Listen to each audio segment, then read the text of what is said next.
Vamos começar a gravação. Então, essa audiência na ação penal 504-6512-94, depoimento do senhor ex-presidente Luiz Inácio Lula Silva. Excelência, presidente. Só um requerimento. Certo. Nós constatamos que nas atas ainda consta o nome de Dona Marisa como ré. Tendo em vista que já foi extinta a punibilidade do fato em relação a ela, ainda que Vossa Excelência não tenha declarado a absolvição sumária, nós pedimos a exclusão do nome de Dona Marisa da ata. Na ata tem nome? Não, na ata não, doutor. Nas atas anteriores constou, ou nos lançamentos feitos no sistema, constam Dona Marisa como ré. Isso, é só uma questão de, não só nas atas propriamente ditas, mas também no sistema eletrônico. Na ata não tem mesmo. Enfim. Tem que ser no microfone, doutor.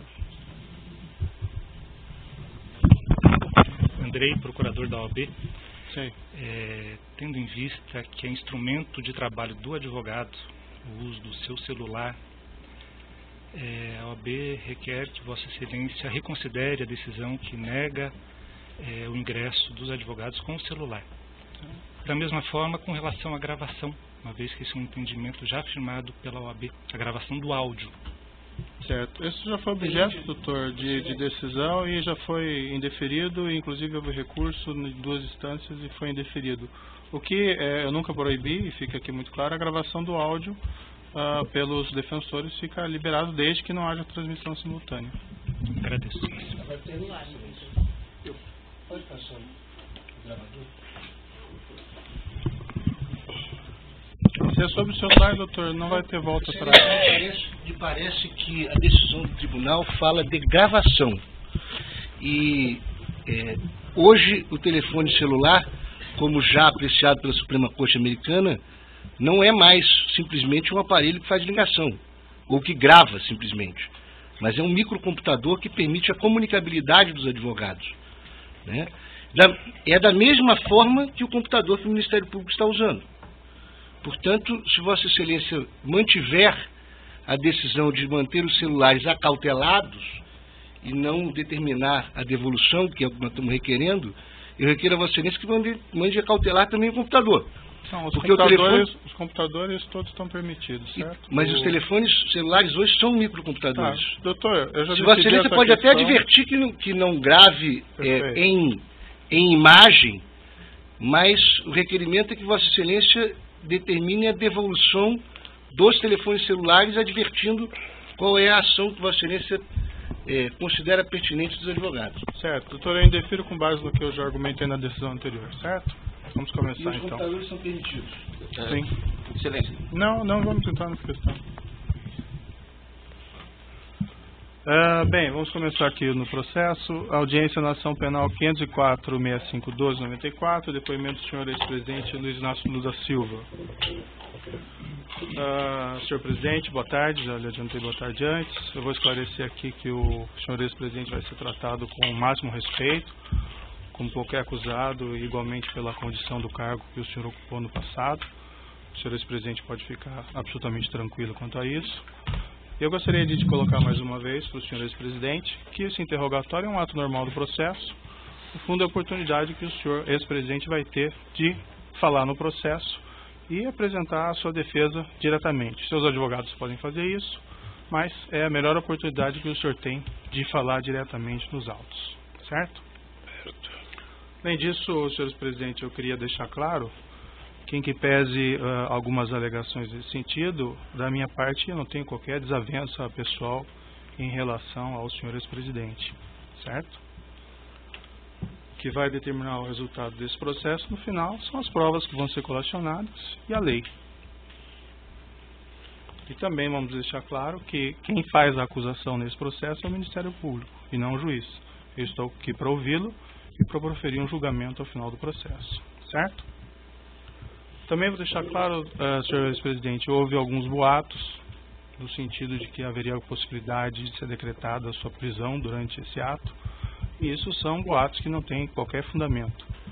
Imagino que seus advogados já tenham lhe alertado que não haveria essa possibilidade, Mas para deixar o senhor absolutamente tranquilo, eu lhe asseguro de pronto e expressamente que isso não vai acontecer. O senhor vai ser exclusivamente ouvido nesse processo. Mas eu tinha consciência disso.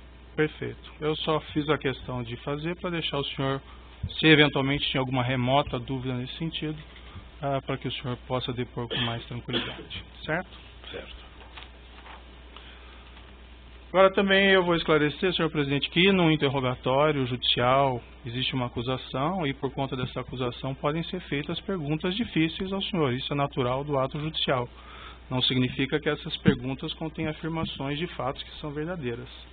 Essas perguntas podem ser difíceis, mas o objetivo disso é esclarecer a verdade e oportunizar que o senhor tenha uma resposta para cada uma dessas perguntas. Certo? Não tem pergunta difícil, doutor. Quando Perfeito. Alguém quer falar a verdade, tem pergunta difícil. Eu estou colocando apenas porque às vezes pode ser mal interpretado algumas perguntas que podem ser feitas tanto por mim, pelo Ministério Público, como pelos seus próprios defensores. Certo? Senhores presidentes, também eu gostaria de lhe advertir, aqui não gostaria, mas é uma obrigação minha, que o senhor está sendo acusado de um crime e na condição de acusado, o senhor tem o direito de permanecer em silêncio. Se o senhor fizer uso desse direito, pela legislação brasileira, isso não lhe traz nenhum prejuízo. Mas essa também é a oportunidade que o senhor tem de falar no processo. Tudo que o senhor falar vai ser considerado para o julgamento. O senhor prefere falar ou o senhor prefere ficar em silêncio? Eu prefiro falar. Perfeito. Senhores presidente, essa acusação do Ministério Público ela tem basicamente duas partes. Numa primeira parte, o Ministério Público argumenta que o senhor teria conhecimento e participação em um esquema de corrupção que teria vitimado a Petrobras, com divisão de propinas entre diretores da Petrobras e agentes políticos. Numa segunda parte, o Ministério Público argumenta que o senhor ex-presidente teria sido beneficiado pelo Grupo OS, com vantagem devida de cerca de R$ 2.424.000. Essas propinas seriam constituídas no repasse ao senhor de um imóvel consistente em um apartamento triplex, 164A, no condomínio Solares, no Guarujá, e a realização de reformas nesse apartamento. Segundo a acusação,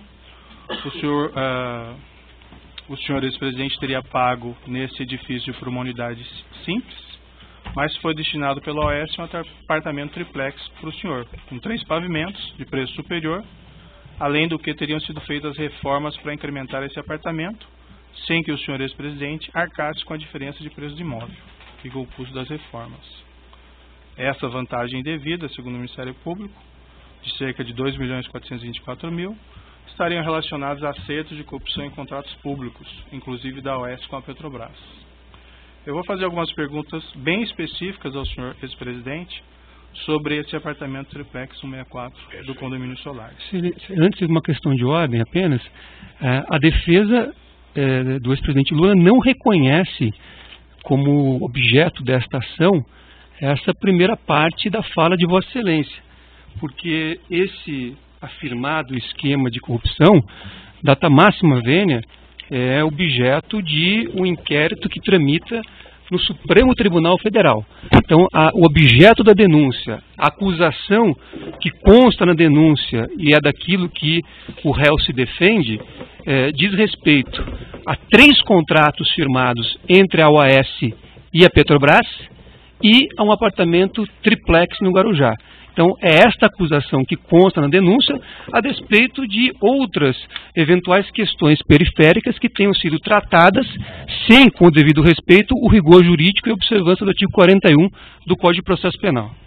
Certo, doutor. É uma questão colocada na denúncia, boa parte da denúncia, que o senhor ex-presidente teria conhecimento e participação desse esquema criminoso, relacionando essas propinas à questão do dolo ali está envolvido. Então as perguntas são feitas nesse sentido, certo? Eu só respeitosamente gostaria de esclarecer a Vossa Excelência, ao Ministério Público, a posição da defesa, porque, insisto, há um inquérito instaurado no Supremo Tribunal Federal, a pedido do Procurador-Geral da República, que trata desta parte inicial da fala de Vossa Excelência. Então, ao meu ver, e essa é a posição da defesa, a acusação, ela se restringe aos 3 contratos e o apartamento. Inclusive, Vossa Excelência já reconheceu isso com bastante clareza em decisão proferida ao negar provas da defesa. Vossa Excelência mesmo fez esta... Fica registrado o seu ponto, só gostaria de concluir. Nós vamos ouvir, o ex-presidente está aqui para prestar o esclarecimento. Se o senhor ex-presidente não querer responder nenhuma pergunta, ele tem a possibilidade de mas, Excelência, a questão é diferente. Eu estou querendo só fazer um esclarecimento para a defesa técnica. O ex-presidente vai fazer a sua autodefesa.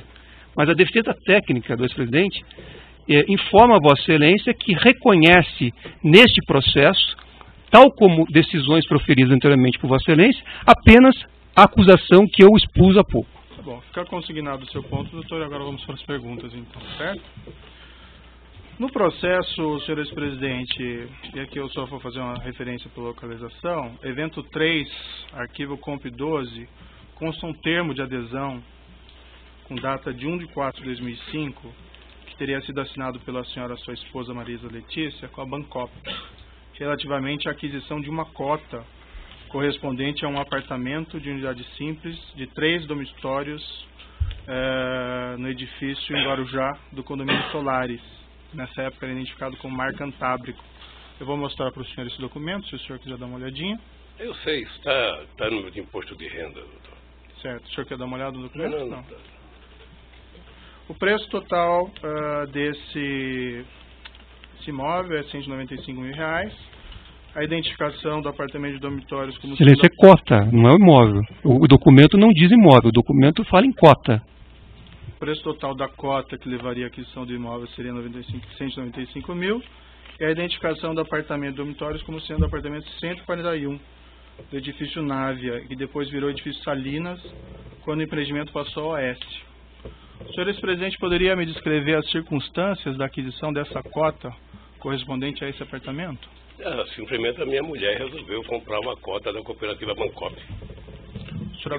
O senhor acompanhou a senhora, sua esposa, Não. nessa ocasião? Não. O senhor, ela relatou ao senhor ex-presidente como ela teria feito essa aquisição? Ela me disse que comprou da cooperativa dos bancários uma cota de um apartamento. De um apartamento, uma unidade simples, nesse apartamento, nesse prédio em Guarujá? Deve ser a unidade simples que ela comprou. O senhor ex-presidente pode esclarecer se havia a intenção desde o início de adquirir um triplex no prédio, ao invés de uma unidade simples? Não havia no início e não havia no fim. Nunca houve a intenção de adquirir esse triplex? Nunca houve a intenção de adquirir o triplex. Em algum momento dessa relação com a Bancop e depois com a OS, houve a manifestação de intenção de trocar esse apartamento simples por um apartamento triplex? Nunca. Na mesma localização dos autos, tem uma proposta de adesão sujeita à aprovação relativamente ao mesmo imóvel. Isso foi assinado pela senhora Marisa Letícia. Vou mostrar aqui ao senhor, se o senhor quiser dar uma olhadinha.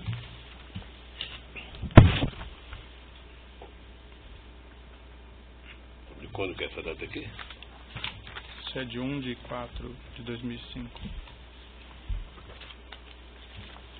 Consta nesse documento, não sei se o senhor chegou a verificar, uma rasura.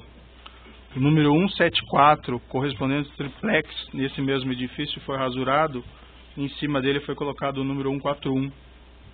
Isso foi objeto de um laudo pericial da Polícia Federal. Eu posso lhe mostrar o laudo aqui, se o senhor quiser dar uma olhada. Quem rasurou? Isso não está identificado. Eu também gostaria de identificar quem rasurou. A indagação que eu faço ao senhor ex-presidente é: o senhor tinha conhecimento dessa proposta e dessa rasura e saberia explicá-la? Não. Doutor Moro, eu tomei conhecimento desse apartamento em 2005 e fui tomar e voltar a discutir esse apartamento em 2013. Só isso. Certo. E sempre a referência era a unidade simples do apartamento? Sempre. Somente em 2013 é que eu fui ver o tal triplex. Antes de 2013, a senhora e sua esposa nunca mencionou dessa intenção Nunca mencionou. No mesma localização dos autos, evento 3, comp 12, consta um termo de adesão datado de 1/1 de 2004, sem assinatura com a Bancop, relativamente à aquisição de uma cota correspondente a um apartamento de unidade duplex de 3 dormitórios, nesse edifício em Guarujá, unidade 174A. que depois, com a transferência do empreendimento a oeste, acabou se transformando no triplex 164A. Eu posso lhe mostrar o documento? Em 2004, assinado por